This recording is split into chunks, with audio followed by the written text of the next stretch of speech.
नमस्कार दोस्तों, मैं हर्ष आपका स्वागत करता हूं HP कम्पिटिटिव फोकस पर। यहां पर बात करेंगे हम जनरल साइंस और ये क्लास पार्ट नंबर 2 होगा, वीडियो नंबर 2 होगी। यहां पे हम डिस्कस करेंगे जनरल साइंस के क्वेश्चन जो कि हमारे एग्ज़ाम्स में पूछे गए हैं और आगे वाले एग्ज़ाम में भी ये इम्पोर्टेंट होंगे। तो चलिए शुरू करते हैं हमारे आज के क्वेश्चंस। पहला क्वेश्चन है the elimination of insoluble calcium phosphate take place by. अघुलनशील कैल्शियम फॉस्फेट का उन्मूलन किसके द्वारा होता है? ऑप्शंस हमारे पास है लीवर, किडनी, लार्ज इंटेस्टाइन या फिर स्किन। तो यहाँ पे इसका सही आंसर होगा option C, that is large intestine. Large intestine, बड़ी आंत, यहाँ पे सही आंसर हो जाएगा। तो जो इनसॉल्युबल कैल्शियम फॉस्फेट होता है उसकी एलिमिनेशन कौन करता है? लार्ज इंटेस्टाइन करती है। बात करते हैं नेक्स्ट क्वेश्चन की। नेक्स्ट क्वेश्चन है हमारे पास which ion is essential for muscle contraction.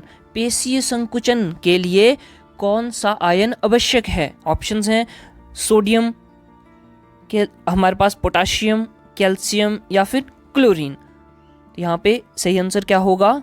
Option C, yes option C, that is calcium. Calcium क्या है? कैल्शियम जो है वो मसल कॉन्ट्रैक्शन के लिए एसेंशियल आयन होता है। आगे बढ़ते हैं नेक्स्ट क्वेश्चन की ओर। बोलता है कि लाइट रे entering the I is controlled by. आंख में प्रवेश करने वाले प्रकाश किरणों को किसके द्वारा नियंत्रित किया जाता है? ऑप्शंस हमारे पास हैं पुपिल, आइरिस, कॉर्निया या फिर लेंस। हिंदी में देखें पुतली, आइरिस, कॉर्निया या फिर लेंस। यहाँ पे सही आंसर होगा option B, that is iris. That is iris. तो आइरिस क्या करता है? लाइट को कंट्रोल करता है जो हमारी आंखों पे पड़ती है। आगे बढ़ते हैं नेक्स्ट क्वेश्चन की ओर। बोलता है anti ageing hormone is. Anti ageing hormone कौन सा होता है? एंटी एजिंग मतलब कि जो हमें बूढ़ा होने नहीं देता है, उस हार्मोन का नाम बताना है। ऑप्शंस है हमारे पास थायरोक्सिन, मेलाटोनिन, एस्ट्रोजन या फिर टेस्टोस्टेरोन। तो यहाँ पे इसका सही आंसर होगा option A, yes option A, that is यहाँ पे हमारे पास ऑप्शन बी सही हो जाएगा, मेलाटोनिन। क्या होगा? मेलाटोनिन। तो मेलाटोनिन जो होता है वो एंटी एजिंग हार्मोन होता है। आगे है हमारे पास क्वेश्चन बैक्टीरियोफेज इज। बैक्टीरियोफेज क्या है? ऑप्शंस माइकोप्लाज्म, वायरस, रिकेटेसिया या फिर सिप्रोकेट। तो यहाँ पे सही आंसर होगा option B, yes option B, that is virus. Bacteriophage क्या होता है? एक वायरस होता है। आगे बढ़ते हैं नेक्स्ट क्वेश्चन हमारे पास है diamond is an allotropic form of. हीरा किसका अपरूप है? ऑप्शन देखो सिलिकॉन, कार्बन, सल्फर या फिर जर्मेनियम। तो यहाँ पे सही आंसर होगा option B, that is carbon का ही एक अपरूप है कौन? डायमंड। तो कार्बन के दो अपरूप हम देखने को मिलते हैं। एक तो हो गया कोल जिसको हम कोयला बोलते हैं, और दूसरा हो गया हमारे पास डायमंड जिसको कि हम हीरा बोलते हैं। तो ये बात आपको ध्यान में रखनी है। बढ़ते हैं नेक्स्ट क्वेश्चन की ओर। Heavy water is. भारी जल है, कौन सा है? Tritium oxide, deuterium oxide, rain water या फिर वाटर एट -4 डिग्री। तो यहाँ पे सही आंसर क्या होना चाहिए? ऑप्शन बी सही आंसर हो जाएगा, ड्यूटेरियम ऑक्साइड जिसको हम क्या बोलते हैं? D2O भी बोलते हैं। क्या बोलते हैं? D2O। अब एक यूज बताना है आपको, यूज ऑफ D2O या फिर हैवी वाटर। तो ये यूज होता है न्यूक्लियर रिएक्टर में यूज होता है as a cooling substance. Okay, बढ़ते हैं नेक्स्ट क्वेश्चन की ओर। Laparoscopy is connected with. Laparoscopy से जुड़ा है, किससे जुड़ा हुआ है? ऑप्शन देखो रडार से, साइंस ऑफ टिश्यू से, ऊतकों का विज्ञान, स्टडी ऑफ लेजर बीम का अध्ययन या फिर गाइनोकोलॉजिकल ऑपरेशंस, स्त्री रोग संबंधी ऑपरेशन से। तो यहाँ पे सही आंसर होगा option D, yes option D, that is gynaecological operation, स्त्री रोग संबंधी ऑपरेशन से। बढ़ते हैं नेक्स्ट क्वेश्चन की ओर। बोलता है existence on moon is not possible because of, चंद्रमा पर अस्तित्व संभव नहीं है। क्यों संभव नहीं है? ऑप्शंस है हमारे पास हाई प्रेशर उच्च दाब के कारण, लो प्रेशर कम दाब के कारण, अब्सेंस ऑफ एयर हवा की अनुपस्थिति के कारण, या फिर इट्स वीक ग्रेविटेशनल फोर्स, इसकी सतह पर कमजोर गुरुत्वाकर्षण शक्ति। तो यहाँ पे हमारे पास ऑप्शन डी करेक्ट हो जाएगा, इट्स वीक ग्रेविटेशनल पावर, इसकी सतह पर कमजोर गुरुत्वाकर्षण शक्ति। बढ़ते हैं नेक्स्ट क्वेश्चन की ओर। The cuticle is absent in, cuticle किसमें अनुपस्थित होता है?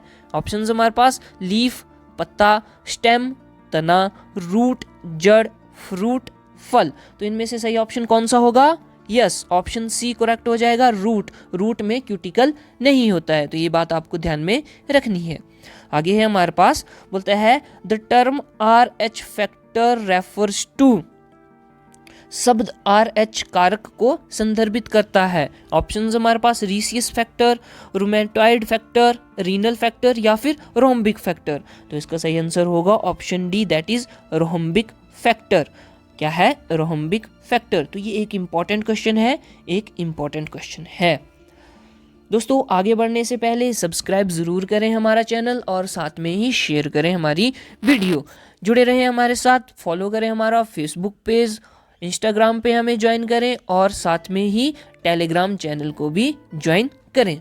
हमारा आगे का प्रश्न है, outside of cooking utensils are generally left black from below because, खाना पकाने के बर्तन बाहर आमतौर पर नीचे से काला छोड़ दिया जाता है, क्योंकि ऐसा क्यों किया जाता है? ऑप्शंस हमारे पास it is difficult to clean, दैनिक सफाई करना मुश्किल है, black surface is good conductor of heat, काली सतह ऊष्मा की सुचालक होती है, black surface is poor conductor of heat, काली सतह ऊष्मा की कुचालक होती है, या फिर black surface is good observer of heat, काली सतह गर्मी का एक अच्छा अवशोषक है। तो यहाँ पे इसका सही आंसर होगा option D, that is black surface is good observer of heat. Black surface is good observer of heat, काली सतह गर्मी का एक अच्छा अवशोषक है। बात करते हैं नेक्स्ट क्वेश्चन की। Refrigerator protects food from contamination because, refrigerator भोजन को संदूषण होने से बचाता है, क्योंकि बोलता है ऑप्शंस हमारे पास at its low temperature bacteria and fungus become non reactive, इसके कम तापमान पर बैक्टीरिया और कवक गैर प्रतिक्रियाशील हो जाते हैं, germs get died at this temperature, इस तापमान पर रोगाणु मर जाते हैं, germs get freezed at this temperature, इस तापमान पर कीटाणु जम जाते हैं, या फिर it makes food free from germs, ये भोजन को कीटाणुओं से मुक्त बनाता है। तो इसका सही आंसर होगा ऑप्शन ए, दैट इज क्या है? Option A, at its low temperature bacteria and fungus become non reactive, कम तापमान पर बैक्टीरिया और जो कवक हैं वो गैर प्रतिक्रियाशील हो जाते हैं। आगे है हमारे पास the lightest radio active element is, सबसे हल्का रेडियोधर्मी तत्व है कौन सा है? ड्यूटेरियम है, पोलोनियम है, ट्रिटियम है, या फिर यूरेनियम है? तो यहाँ पे इसका सही आंसर होगा option C, that is tritium, that is tritium. अब ये क्या है? एक आइसोटोप है, किसका आइसोटोप है? हाइड्रोजन का आइसोटोप है, हाइड्रोजन का आइसोटोप है, ठीक है। तो ये क्या है? ये लाइटेस्ट रेडियो एक्टिव एलिमेंट है। बढ़ते हैं नेक्स्ट क्वेश्चन की ओर। हमारा आज का लास्ट क्वेश्चन है, what is the common name of calcium hypochloride, calcium hypochloride का सामान्य नाम क्या है? ऑप्शंस हैं baking soda, bleaching powder, baking powder, या फिर बेकिंग सोडा। तो यहाँ पे सही आंसर होगा option B, yes, that is bleaching powder. Bleaching powder यहाँ पे बिल्कुल सही आंसर हो जाएगा। तो दोस्तों हमारे पास जो फॉर्मूला होता है CaOCl2 होता है ब्लीचिंग पाउडर का, और साथ में अगर हम बेकिंग सोडा की बात करें तो Na2CO3, और अगर हम बात करें बेकिंग सोडा बेकिंग पाउडर की तो NaHCO3 इसका सूत्र होता है, फॉर्मूला होता है। तो इस तरह से एग्जाम में क्वेश्चन पूछ लिया जाता है, इनके सूत्र के बारे में, इनके फॉर्मूले के बारे में भी पूछा जाता है। दोस्तों ये था हमारा आज का टॉपिक और हमने यहाँ पे क्वेश्चन डिस्कस करे। उम्मीद करता हूँ कि आपको ये क्वेश्चन जो है वो अच्छे लगे होंगे और साथ में ही आपके एग्जाम में ये हेल्पफुल होंगे। बने रहें दोस्तों हमारे साथ, हमारा चैनल सब्सक्राइब करें, फेसबुक पर हमें ज्वाइन करें, इंस्टाग्राम पर हमें ज्वाइन करें और साथ में ही हमारा टेलीग्राम चैनल भी ज्वाइन करें। ये सभी लिंक्स आपको डिस्क्रिप्शन में दे दी जाएंगी। और इस सीरीज़ को सक्सेसफुल बनाने के लिए शेयर ज़रूर करें हमारी वीडियो। मिलते हैं नेक्स्ट वीडियो में, तब तक के लिए टेक केयर।